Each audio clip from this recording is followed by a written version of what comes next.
Hello मेरे class 10 के बच्चों। आज आपका आईटी का एग्ज़ाम था और मुझे पता आप उसमें 100% फोड़ के ही आए होगे। तो अब घड़ी आ गई है हमारे एसएससी के बोर्ड एग्ज़ाम की। मैं आपको इसमें स्ट्रैटेजी बताऊंगा आपके 13 मार्च की नाइट की, 14 मार्च के फुल डे की और 15 मार्च की हमारे एसएससी बोर्ड एग्ज़ाम की सुबह की। अगर आपने ये स्ट्रैटेजी फॉलो कर ली ना, तो आपको ना एसएससी के एग्ज़ाम में 70 या तो 75 प्लस लाने से कोई नहीं रोक सकता, अगर आपने इसको पूरा एकदम अच्छे से फॉलो कर लिया। और ये स्ट्रेटजी स्ट्रेटेजी उनके लिए भी है जिन्होंने अभी तक कुछ नहीं पढ़ा, और उनके लिए भी है जिन्होंने सब कुछ पढ़ लिया है, बस उनके लिए एक रिवीजन पर्पस से है उनके लिए ये, बस ठीक है। और जिन्होंने नहीं पढ़ा उनके लिए तो ये वैसे भी है। पहले बात करते हैं हम जिन्होंने सब कुछ पढ़ लिया है, for those who have done just revise, जिनको सिर्फ रिवाइज करना है, ठीक है। बात करते हैं हम आज की। आज आपकी 13 मार्च है। 13 मार्च को हमारा नाइट 7 PM से हमारा उनको 10 PM के बीच में आपको सारे चैप्टर्स के पी वाई क्यूज लगाने हैं, ठीक है। पी वाई क्यू आप एटलीस्ट 100 लगा सकते हो, या तो एट मोस्ट बहुत अच्छा अगर आप 200 लगा सकते हो। अपनी कैपेसिटी के हिसाब से आपको 100 तो एटलीस्ट लगानी ही चाहिए, है ना। मैं आपको दे रहा हूँ, 7 से 10 बजे तक आपके पास 3 घंटे है। और अगर नाइट में अगर आप लेट रात को लेट नाइट तक भी पढ़ता है, तब भी आप ये पी वाई क्यूज लगा सकते हो। और ये इंपॉर्टेंट है बच्चे, पी वाई क्यू ही आपके ज़्यादातर एग्जाम में रिपीट होते हैं, ठीक है ना। ये तो आपके लिए एसेंशियल है करना। उसके बाद आते हैं हम अपनी 14 मार्च की मॉर्निंग में। 14 मार्च की मॉर्निंग में आपको क्या करना है, आपको 10 बजे से 11 बजे के बीच में, अगर जल्दी कर सकेंगे तो अच्छा होगा, ठीक है। आपको क्या करना है, फुल मैप वर्क जियो प्लस हिस्ट्री के अपने 5 मार्क्स पक्के करने करके।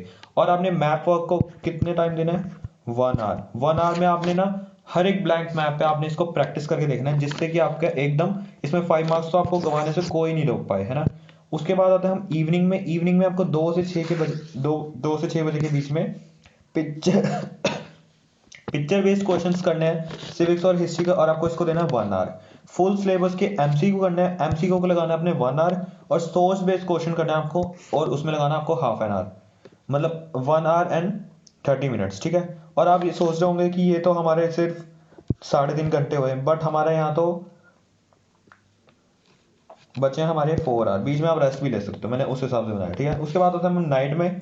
नाइट में आपको 7 से 11 या तो 8 से 12 के बीच में आपको 2 डिफिकल्ट वाले सैंपल पेपर लगाने हैं बच्चे, और ये तो वेरी क्रूशियल ही है। और इनमें से अगर आप ये सोर्स बेस्ड क्वेश्चन ना भी लगाओ ना, तो भी कोई फर्क नहीं पड़ता। बट ये वाले तो बच्चे बहुत इंपॉर्टेंट है, ये तो आपको करके ही जाने हैं। और उससे ज़्यादा इंपॉर्टेंट है आपका मैप, है ना। तो ये आप कर लेना। अब आते हैं 15 मार्च की, जिस दिन हमारा एसएससी का एग्जाम है, उसकी सुबह को। सुबह को आपने क्या करना है, आपने कुछ नया रीड नहीं करना है। आपने अपने नोटबुक्स में नोट्स बनाया ना, इजी नोट्स, वो प्रिपेयर करना है। या तो मैं आपको लिंक दे दूंगा आपको डिस्क्रिप्शन में, वहां से आपको नोट्स देख के सुबह पढ़ के जाने हैं। और आप उठ सकते हो, आपका एग्जाम 10 बजे होता है ना, आप ये तो 5 AM, 5:30 या तो 6 बजे आपको उठना ही उठना है उस दिन, ठीक है।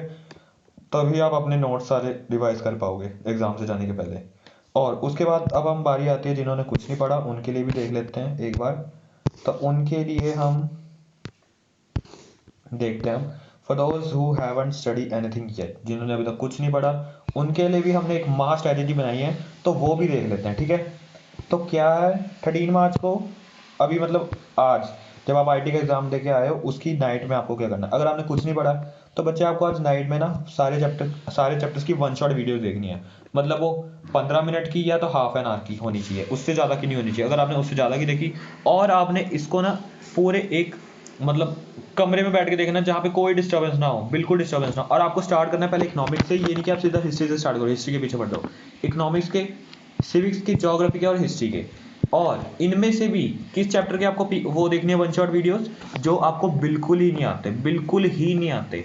जो आपको आते हैं वो तो आप नोट से प्रिपेयर कर ही लोगे, है ना। और जो आपको नहीं आते वो तो आपको वन शॉट वीडियोस देख के आपको करनी ही पड़ेगी, और ये आपने नाइट में करना है, ठीक है। ये तो एसेंशियल है आपके लिए जिन्होंने अभी तक कुछ नहीं पढ़ा। उसके बाद आते हैं जिन्होंने कुछ नहीं पढ़ा, उनकी मॉर्निंग में उन्होंने क्या करना है, मॉर्निंग में उन्होंने 10 से 1 बजे के बीच में पी वाई क्यूज लगाने हैं। एटलीस्ट ATL का मतलब है एटलीस्ट 70 कर सकते हो आप, या तो एट मोस्ट आप 100 लगा सकते हो PYQ, ये आपकी कैपेसिटी के ऊपर है, ठीक है, ये मैं आपको कैपेसिटी के ऊपर दे दिया। उसके बाद आते हैं इवनिंग में। इवनिंग में आपको क्या करना है, 4 से 5 बजे के बीच में आपको मैप को करना है, जियो और हिस्ट्री का, इसमें आपको 5 मार्क्स अपने भी पक्के करने हैं, ठीक है। उसके बाद आते हैं 6 से 7:30 के बीच में, मैंने आपको 5 से 6 के बीच में रेस्ट दे दिया। उसके बीच में आप अपना मतलब कोई भी खाना पीना कर सकते हो, कोई भी रेस्ट ले सकते हो, है ना। उसके बाद आपको 6 से 7:30 के बीच में आपको लगाना है सोर्स बेस्ड क्वेश्चन, मतलब इसमें आपको हाफ एन आवर लगाना है, ठीक है, हाफ एन आवर लगाना है। उसके बाद 7:30 से 8:30 के बीच में, मतलब आपको 6 से 8:30 तो आपको पढ़ने एकदम स्टिल होके बैठना ही है ना। 7:30 से 8:30 के बीच में आपको फुल सिलेबस के MCQ लगाने हैं, और ये क्रूशियल है, बहुत इंपॉर्टेंट है ये वाली चीज़ें, ये वाली चीज़ें, ठीक है, ये तो आपको करनी करनी है। उसके बाद आते हैं हम नाइट में, आपको क्या करना है, 9:30 से 12:30 बजे के बीच, 9:30 से 12, या तो आप अपना, अगर आप रात को लेट पढ़ते हो तो आप अपने हिसाब से टाइम मैनेज कर सकते हो। इसमें आपको एक सैम्पल पेपर लगाना है, एक नहीं तो दो, और 2 सैम्पल पेपर, और वो भी कौन से लगाने हैं, या तो आप एक मीडियम का लगा सकते हो, एक डिफिकल्ट का लगा सकते हो, या तो दोनों डिफिकल्ट लगा सकते हो, पर आपको डिफिकल्ट तो लगाने पड़ेंगे, इससे आपका लेवल आपको पता लग जाएगा। और इनके लिए भी सेम स्केड्यूल है, 15 मार्च की मॉर्निंग एग्जाम है, जिस दिन इनका SSC का, उस दिन आपको सेल्फ मेड नोट्स लगाने हैं अपने, कुछ और नहीं पढ़ना है।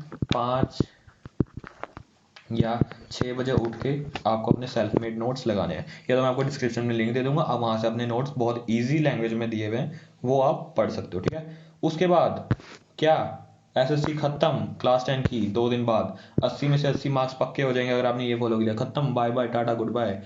अगर ये स्ट्रैटेजी आपने फॉलो कर ली ना बच्चे, आपको कोई नहीं रोक सकता 80 में से 80 लाने के लिए, ये तो 75 प्लस या 70 प्लस लाने से तो कोई नहीं रोक सकता, मेरी गारंटी है आपसे, ठीक है।